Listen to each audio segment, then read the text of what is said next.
Welcome to the Science of Self podcast, brought to you by Peter Hollins and Newton Media Group.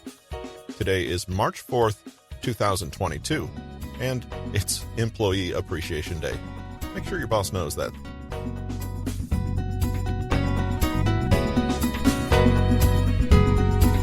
In Peter Hollins' book, 30 Days to Self-Discipline, he introduces the concept of the Ulysses Pact to develop greater self-discipline and to help you stick to your guns to change your thoughts.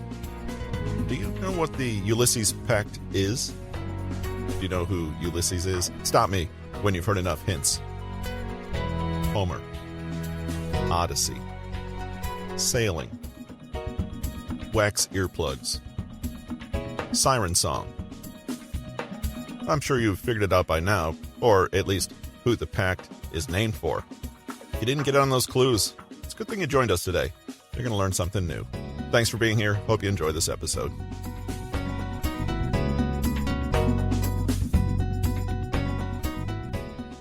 As you've probably noticed, it's not quite what you do when it comes to improving your productivity, but how and why you do it. No matter which approach you try, keep in mind that you're in charge and frequently stop to ask whether a technique is working for you. However you keep your to-do list or schedule, keep a record of how many hours you actually do a day, how you feel doing them, and how much time you spend procrastinating. Drop those ideas that aren't working and double down on those that are.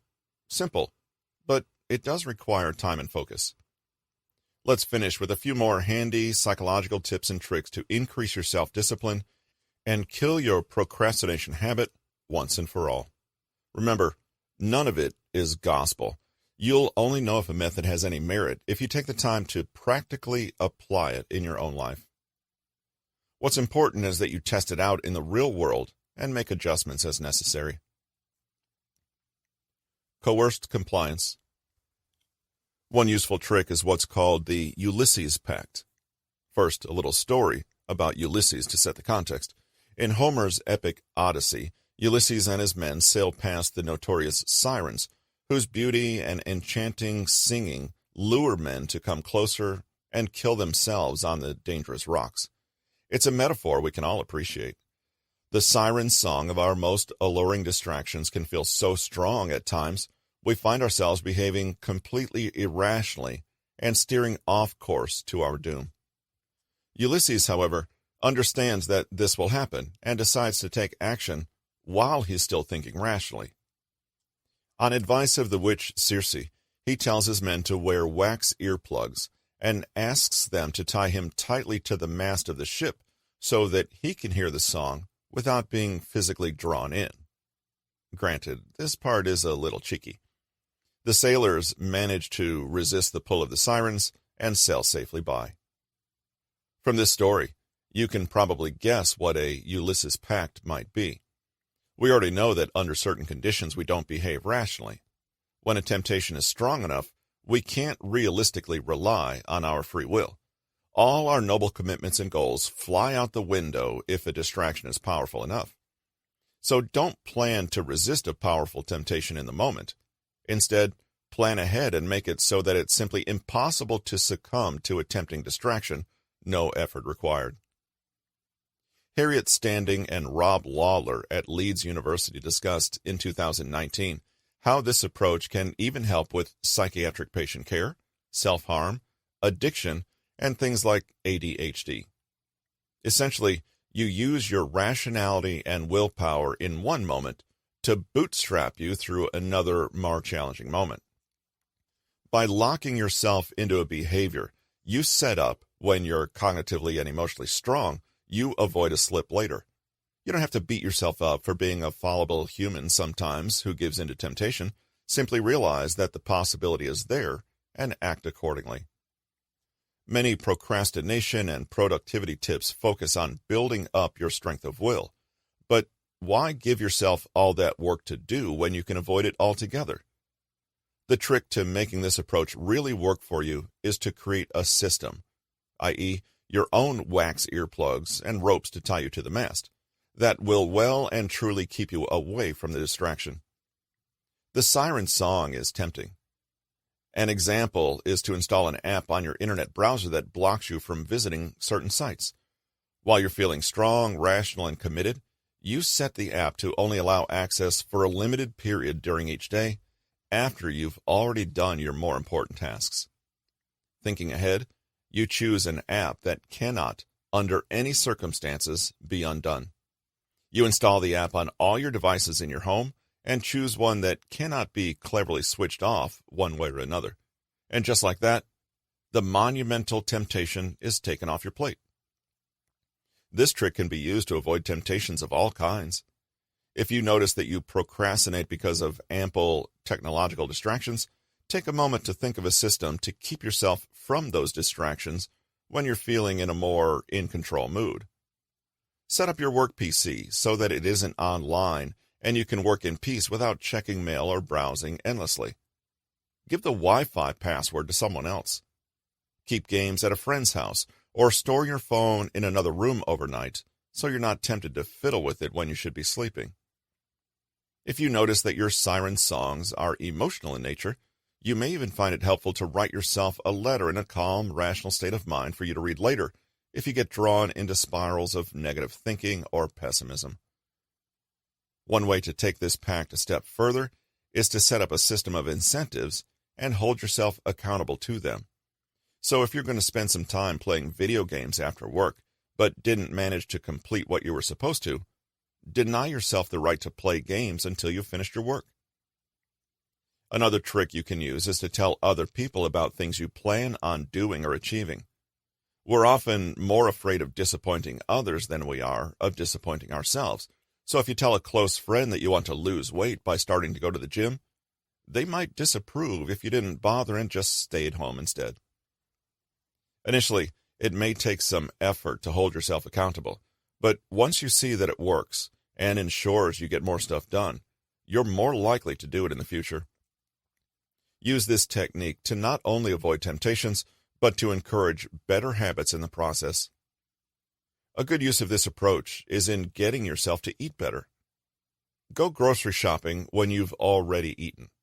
Being full and satisfied will help you resist the siren song of junk food a little better.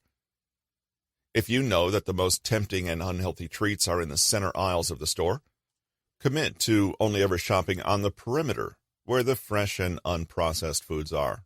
Or even better, shop online and get a standard weekly order that takes the choice out of your hands completely.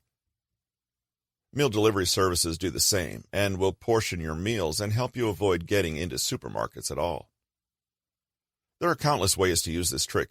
It all depends on your unique triggers, weaknesses, and reasons for procrastination or other bad habits. A person may find that they have a nasty habit of overeating at dinner time each evening. They already know how futile it is to try and bravely resist the cookies and candy night after night. It wears down on their mental reserves and makes them feel bad every time they fail. So they don't bother finding clever ways to resist. They just institute a rule to never have cookies and candy in the house, period. This single decision will remove the need for the near constant effort of willpower they'd otherwise have to exercise over and over again if these snacks were available.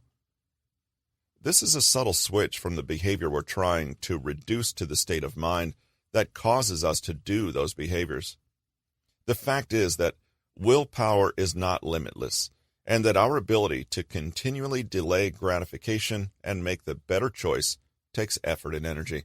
This wears down over the course of a day, so you're more likely to make a poor decision if you're already tired. Have you ever told yourself, "What the hell, I deserve this," and indulged at the end of a particularly hard day?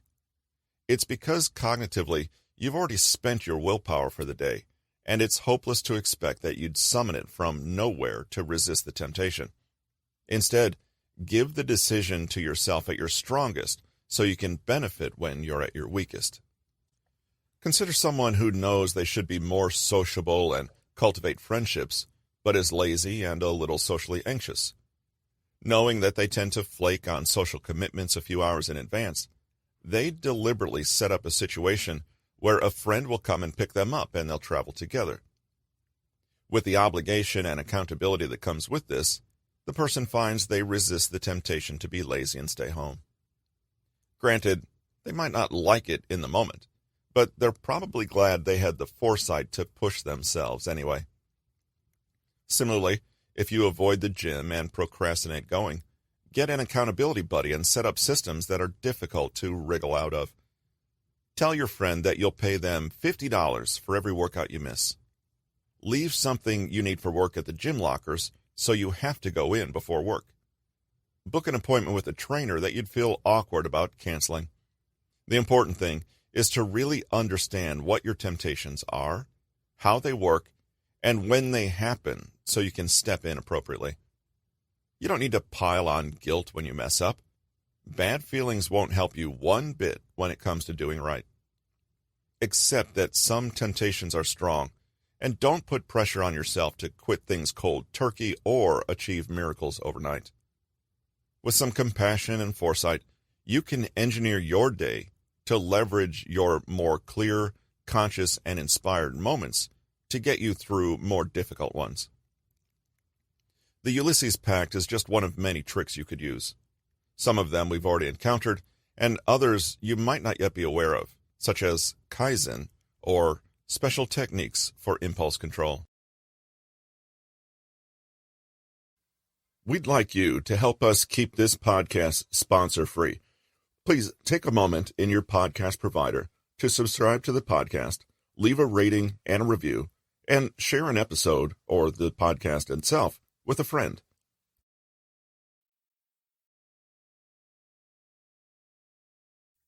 This has been 30 Days to Self-Discipline, a blueprint to bust laziness, escape the couch, become a machine, and accomplish your every goal.